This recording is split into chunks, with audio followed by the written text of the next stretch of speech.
प्यारे साथियों, अवस्थी क्लासेज के ऑनलाइन प्लेटफॉर्म पर मैं सत्येंद्र शर्मा आपका हार्दिक स्वागत और अभिनंदन करता हूं। देखिए, आपका पिछला जो पेपर हुआ था वो था आपका 11th नंबर का टेस्ट सीरीज वाला, है ना। तो इसमें मैं आपको मैथ के क्वेश्चनों का सॉल्यूशन आपको लेकर आया हूं। तो देखिएगा मेरे भाई, यहाँ पे एक और अंडर रूट एन के बीच एन के 14 गुणनखंड है। बेटा एक बात याद रखो, एक और अंडर रूट एन के बीच एन के 14 गुणनखंड है। तो एक बात समझो बेटा, जैसे एन के 14 गुणनखंड है तो ये फिक्स है कि अंडर रूट एन और एन के बीच में भी 14 गुणनखंड होंगे। ठीक है, आप ध्यान रखो बेटा कि अंडर रूट एन, ध्यान दो, एन के 14 गुणनखंड हैं तो एन और अंडर रूट एन के बीच भी 14 गुणनखंड होंगे। और दूसरी बात एक ये हो गई बेटा, एन अपने आप में एक गुणनखंड है, एन अपने आप में एक गुणनखंड हो गया। और एक और एन के बीच में भी अपने कितने गुणनखंड हैं बेटा, एक भी अपना एक गुणनखंड हो गया। और अंडर रूट एन अपने आप में गुणनखंड हो गया। बड़ा ही सिंपल था। देखो बेटा, एक और अंडर रूट एन के बीच एन के 14 गुणनखंड है। ठीक है, तो एन संख्या एन के 14 गुणनखंड हो गए। फिर एन और अंडर रूट एन के बीच भी 14 गुणनखंड माने जाएंगे। और दूसरी बात, एन अपने आप में गुणनखंड है, एक अपने आप में गुणनखंड है। तो इस प्रकार से टोटल गुणनखंडों की संख्या हो गई बेटा 14 प्लस 14। एक अपने आप में गुणनखंड है, एन अपने आप में गुणनखंड है, अंडर रूट एन अपने आप में गुणनखंड है। तो 14 दूनी 28 और 3 31 गुणनखंड इसके हो गए। राइट आंसर आपका 31 हो गया। बड़ा ही प्यारा था। आप समझो बेटा, जैसे ये 5 है, जैसे आपका 25 है। ठीक है, अब 25 में एक का भाग जाता है, 5 का भाग जाता है और 25 का भाग जाता है। तो आप देखो बेटा, यदि मैं अंडर रूट 25 लूं ऐसे ही, तो अंडर रूट 25 का मतलब क्या हो गया, इसके गुणनखंड क्या हो गया, इसका वर्गमूल कितना होता है 5। तो 5 का वर्ग कितना हो गया, एक तो 1 हो गया और एक 5 हो गया। ठीक है, तो मैं 5 को मैं रूट 25 भी लिख सकता हूं। तो आप देखो, 25 में एक गुणनखंड 25 आया, एक गुणनखंड आपका 1 आया, रूट 25 में एक गुणनखंड 1 आया, एक गुणनखंड रूट 25 आया। तो ये अपने कॉमन गुणनखंड हो गए। ये स्पेशल फैक्टर आपका यही है। आप तो ये देखो बेटा, एन के 14 गुणनखंड है। ठीक है, क्लियर। अब यहां देखो बेटा, एन और अंडर रूट एन के बीच भी 14 गुणनखंड होंगे। एन अपने आप में एक फैक्टर है, एक और एन के बीच में एक का एक फैक्टर अपने आप ही हो गया। तो टोटल फैक्टर अपन के 31 हो गए। 31 आपका राइट आंसर हो गया। हाँ जी, नीचे दी गई भिन्नों में से सबसे बड़ी भिन्न क्या है। देखो धन, 3/7 है, 2/9 है, और अपन का 4/13 है बेटा, और 6/11 है, और अपन का 7/9 है। इनमें सबसे बड़ी भिन्न क्या है। तो बेटा मैंने आपको एक तरीका बताया था, ठीक है, ध्यान हो तो आप लोगों को, कि इनका डिफरेंस क्या है। इसका डिफरेंस हो गया 4, इसका डिफरेंस हो गया बेटा 7, और इसका डिफरेंस हो गया बेटा 9, और इसका डिफरेंस हो गया 5, इसका डिफरेंस हो गया 10। अब यहाँ पे आप देखो बेटा, ये डिफरेंस बड़ी बड़ी संख्या आ रही है। तो बड़ी बड़ी संख्या आ रही है तो इसकी बजाय आप भाग दे के इसको सॉल्व कर दो। भाग दे के कैसे सॉल्व करोगे, 3/2 की वैल्यू निकालो। ठीक है, तो 7 का भाग 3 में दो, भाग टूटे की सुपर हो गया। इस तरीके से बड़ा हो जाएगा, इसे छोटा हो जाएगा। तो ये अपन का 30 हो गया। तो 7 चौके 28, बचा अब 2, 7 दूनी 14। इसकी वैल्यू निकालो बेटा, भाग टूटे की सुपर, 9 दूनी 18, 9 दूनी 18। इसकी वैल्यू निकालो बेटा, 0 हो गया, 13 × 39, बचा 1, और भाग टूटे की सुपर। 6 में 11 का भाग दो, 0.11 पंजे 55, बचा 5, और 11 चौके 44। 7 में भाग दोगे, भाग टूटे की सुपर हो गया, 9 7 63। ठीक है, फिर 7 9 7 63। आप देखो जिसका मान सबसे ज्यादा है वह सबसे बड़ी भिन्न हो गई, तो 7/9 का मान सबसे ज्यादा है 0.77, ये आपकी बड़ी भिन्न हो गई। ये बड़ा ही सिंपल आपका क्वेश्चन था। 25,000 रुपए की राशि है, 12% प्रति वर्ष, 12% पर एनम, 12% प्रति वर्ष का मतलब हो गया एक मंथ का, हाँ जी, एक मंथ का 1% हो गया, 2 मंथ का इंटरेस्ट 2% हो गया, 3 मंथ का 3%, ऐसे डॉट डॉट डॉट 8 माह का ब्याज 8% हो गया।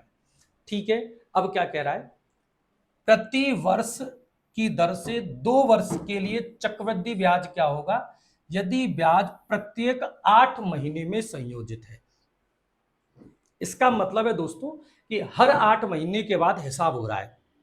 8 महीने हो गए, मूलधन में ब्याज जुड़ गया, फिर दोबारा फिर ब्याज लगा, तो आपका बेटा ये 2 वर्ष में 24 माह होते हैं, 2 वर्ष में 24 माह होते हैं। इस 24 माह में 8 के 3 हिस्सा बढ़ गए, 8%, 8% और बेटा 8%, मतलब हिसाब 3 बार हुआ है। अब सबसे पहले आप देखो सबसे पहले देखो बेटा, सबसे पहले आपको 25,000 रुपए पर 8% की दर निकालनी पड़ेगी। 0,000, 25×8 = 200, मतलब 2,000। पहले साल का ब्याज हो गया बेटा 2,000, अगले साल का ब्याज भी आपका कितना रहेगा 2,000। अब बेटा इस 2,000 पर फिर 8% ब्याज आपका लगेगा, 0,000, तो 8×2 = 16, 160 रुपए ब्याज के हुए। अगली साल जब लगेगा तो मूलधन पर ब्याज तो लगेगा ही, अब फिर इस 2,000 पर फिर ब्याज लगेगा 160, फिर इस 2,000 पर फिर ब्याज लगेगा 8%, 160, अब इस 160 पर 8% का ब्याज और लगेगा बेटा, 0,000। ठीक है, आपका 1 जीरो जाएगी बेटा, 2 जीरो नहीं जाएगी यहाँ पे, है ना, हाँ जी, तो आपका 1 जीरो आपकी और गई, तो काट दूं बेटा, 2×8 = 16 और 2×5 = 10, तो 8 उठी 64, 64 में 5 का भाग देंगे बेटा अपन, ठीक है, तो 5 एकम 5, बचा कितना बेटा 1, 5×2 = 10, बचा 4, 5×8 = 40, तो 12.8 रुपए ब्याज के हो गए, 12.8 रुपए। अब इन सबको हम ऐड करेंगे, तो ऐड करने पर 2 और 2 4 और 2 6,000, तो बेटा आपका ये हो गया 16×3 = 48, 480 आपका ये हो गया, प्लस आपका हो गया बेटा 12.8, तो आपका हो गया 6492, 6492.8, जिसे हम लगभग में कहेंगे 6493 रुपए। तो आपका राइट आंसर हो गया बेटा 3rd नंबर का। तो ये बहुत अच्छे ढंग से मैंने आपको क्लास में समझाया हुआ है। देखो दोबारा देखो, आपका 12% वार्षिक है, मतलब एक साल 12 महीने का ब्याज 12% है, 12 महीने का ब्याज 12%, तो एक महीने का एक, तो हमें चाहिए 8 महीने का। ध्यान दो, हमें चाहिए बेटा 8 महीने का, तो 8 महीने का ब्याज दर रहेगी 8%, और हमें चाहिए 2 वर्ष, तो 2 वर्ष में बेटा 24 महीने होते हैं, 24 महीने में 8-8 महीने के कितने पार्ट बन गए 3, ठीक है, 8-8 महीने के कितने पार्ट बन गए 3, तो 8 माह का यहां हो गया, 8 माह बाद फिर हिसाब होगा, और 8 माह बाद फिर हिसाब आपका होगा, 8 महीने की 8%, 8 महीने की 8%, 8 महीने की 8%, तो आप देखो पहले साल 8% लगेगा पहले 8 महीने में, तो 8% के हिसाब से 2,000 हो गया, फिर मूलधन पर फिर ब्याज लगेगा 8%, फिर 2,000 हो गया, फिर ब्याज पर ब्याज लगेगा 8%, तो 2,000 का 8% 160 हो गया, फिर आपका 8% लगेगा 2,000, फिर 2,000 पे लगा, फिर 2,000, फिर 160, तो टोटल आपका हो गया 6493 आपका जो भी है 6492.8, तो 6493 लगभग आंसर हो गया। नेक्स्ट क्वेश्चन पे चलते हैं बेटा। किसी संख्या को शून्य से भाग देने पर परिणाम में अंत की कल्पना कौन से गणितज्ञ ने दी? तो बिल्कुल याद रखो बेटा, भास्कर ने शून्य की खोज जो की थी वो आर्यभट्ट ने की थी, परंतु भास्कराचार्य ने इसके बारे में बात की। किसी संख्या को शून्य से भाग देने पर परिणाम में अनंत आता है, तो यह बात किसने चर्चा की इसके बारे में? भास्कराचार्य ने चर्चा की। हाँ जी, प्रोजेक्ट एक उद्देश्यपूर्ण वार्तालाप है, क्रिया है, जिसे पूरे मन से सामाजिक परिस्थिति में रहकर पूरा किया जाता है। तो सामाजिक परिस्थिति का मतलब हो गया बेटा किलपैट्रिक। ठीक है, नेक्स्ट क्वेश्चन पे हम चलते हैं। निम्नलिखित में से कौन सा मॉरिसन द्वारा है? सबसे पहले अन्वेषण, तो ये गलत हो गया, ये गलत हो गया। प्रस्तुतिकरण, अन्वेषण, प्रस्तुतिकरण, आत्मीयकरण, आत्मीयकरण, फिर व्यवस्था और फिर वर्णन, वाचन। ध्यान दो, अन्वेषण, प्रस्तुतिकरण, आत्मीयकरण, अभिव्यक्तिकरण नहीं आएगा बेटा यहाँ पे, अभिव्यक्तिकरण लास्ट में आता है। तो इसका राइट आंसर बेटा चौथा हो गया। आपको मैंने पढ़ाया था सबसे पहले अन्वेषण, सबसे पहले पढ़ाया था अन्वेषण, इसके बाद पढ़ाया था मैंने प्रस्तुतिकरण,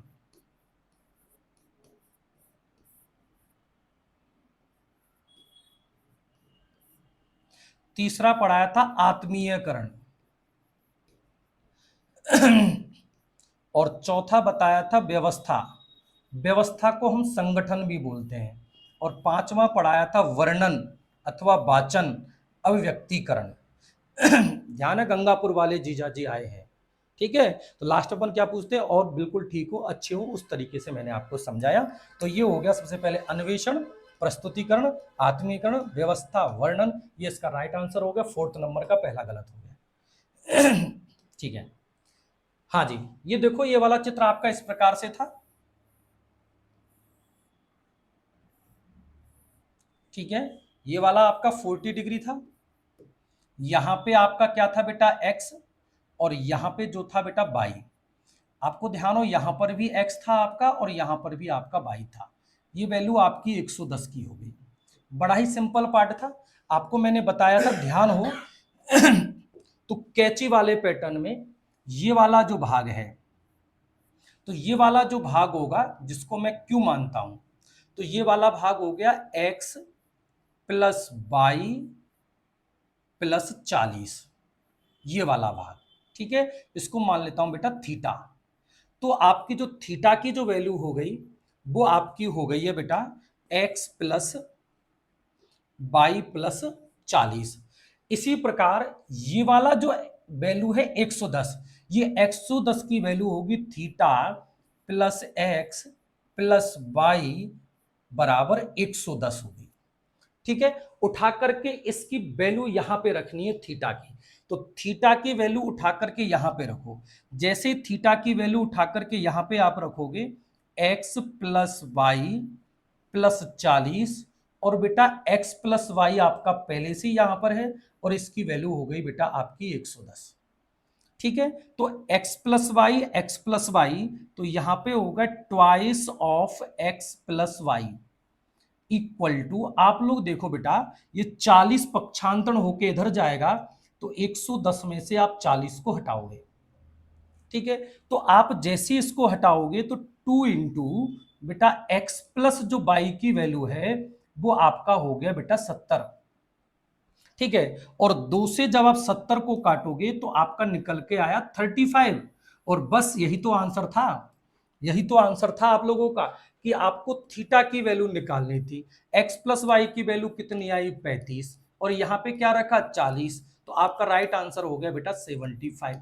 कोई बड़ा पैटर्न नहीं था, 75 इसका राइट आंसर आपका बन के निकल गया था। तो अच्छा सवाल था आपका। थोड़ा सा यहाँ पे, थोड़ा यहाँ पे कट था, यहाँ पे एक्स था और यहाँ पे वाई था, वो मैंने आपको सॉल्व करवा दिया था, करेक्शन भी करवा दिया था। तो ध्यान दो बेटा, कैची वाला जब भी पैटर्न आता है तो ध्यान रखो ये वाली जो वैल्यू है इसके इसके और इसके योग के बराबर होगी, ये वाली वैल्यू इसके इसके और इसके योग के बराबर होगी। बस यही तो सवाल था। थीटा का मान रखा x प्लस वाई, थीटा का मान रखा x प्लस वाई प्लस 40, तो थीटा का मान x प्लस वाई प्लस 40 रखा, x प्लस वाई प्लस 40 रखा, x प्लस वाई पहले से बैठा हुआ था, तो x प्लस वाई और x प्लस वाई को ऐड करोगे तो ट्वाइस ऑफ कुत्ता कुत्ता इक्वल टू 2 कुत्ता, 2 इंटू एक्स प्लस वाई। 40 का हमने यहां पक्षांतरण किया, 110 में से 40 गया 70 आया, 2 से डिवाइड किया 35 आया, एक्स प्लस वाई का मान रखा 35 और 40 75। ठीक है बेटा, राइट आंसर क्या हो गया बेटा 75।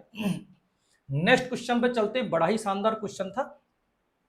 एक आयताकार बगीचा है, देखो आयताकार बगीचा है, ये आपका 100 मीटर इसकी लंबाई है, 80 मीटर इसकी चौड़ाई है, उसके बाहर की ओर चारों ओर 10 मीटर चौड़ाई का मार्ग बना है। तो आपसे मार्ग का क्षेत्रफल पूछ रहा है। भाई लोगों, मैंने आपको एक शानदार सी शॉर्ट ट्रिक बताई थी, मार्ग का क्षेत्रफल, इसका सूत्र बताया था मैंने आपको, 2x इंटू लंबाई प्लस चौड़ाई, बाहर बन रहा है तो प्लस 2x होगा। x क्या है बेटा, मार्ग की चौड़ाई 2, मार्ग की चौड़ाई कितनी है बेटा 10, लंबाई प्लस चौड़ाई, लंबाई 100 है, चौड़ाई आपकी 80 है, प्लस 2, x का मान कितना है बेटा 10। कोई दिक्कत? यहां पे 10 को 2 से गुणा करो बेटा, कितना हो गया 20, यहां पे 100 और 80 180, 180 और 20 आपका हो गया 200 हो गया। और यही तो आंसर था बेटा, 200 को 20 से मल्टीप्लाई करो, आपका राइट आंसर हो गया 4000 metre square. Right answer number 4 आपका सही हो गया। बेसिक से करते अपन तो थोड़ा प्रॉब्लम क्रिएट होती, बाहर वाले का एरिया अलग निकालते, इस वाले की लेंथ निकालते, इस वाले की विड्थ निकालते, लंबाई चौड़ाई निकालते, फिर अंदर वाले का हमको क्षेत्रफल निकालना पड़ता, फिर दोनों घटाना पड़ता, बहुत बड़ा हो जाता है। एक ही लाइन में कर सकते हो। यदि आपको ध्यान है विद इन 2 सेकंड के अंदर 10 है, 10 का दुगना आपका 10 होगा, लंबाई प्लस चौड़ाई जोड़ेगी 180, इसका दुगना जोड़ोगे अपन का, इसका दुगना करो 10 का दुगना 20, और ये बिल्कुल ऐड होगा तो कितना हो गया 100 और 80, 180 20 जोड़ो तो अपन का हो गया 200। वन लाइनर आपका आंसर था। कुछ नहीं है दुगना करके जोड़ दो, कुछ नहीं है दुगना करके जोड़ दो, एक बार गुणा कर दो एक बार जोड़ दो। देखो 100 और 80 कितना हो गया 180, इसका दुगना जोड़ दो कितना हो गया 200, और इसके दुगने से गुणा कर दो, खत्म। एक ही लाइन में अपन का आंसर था दोस्तों, तो राइट आंसर आपका 4। करना ही नहीं था, बेसिक से करोगे बहुत लंबा हो जाएगा। ठीक है, हाँ जी। नेक्स्ट क्वेश्चन पर चलते हैं। गणित शिक्षण की निम्नलिखित में से किस विधि की प्राय इसलिए आलोचना होती है कि क्योंकि यह रटने की प्रवृत्ति पर जन्म बल देती है। तो रटने की प्रवृत्ति पर बल देती है बेटा निगमनात्मक। क्या देती है? निगमनात्मक। आगमनात्मक क्या करती है? छात्र के अंदर खोजी प्रवृत्ति का विकास करती है। क्या करती है? खोजी प्रवृत्ति का विकास करती है। जो परियोजना विधि है करके सीखने पर काम करती है। समस्या समाधान प्रतिभाशाली छात्रों के लिए और समस्या समाधान के लिए भी अपन की रटने की प्रवृत्ति नहीं काम करती।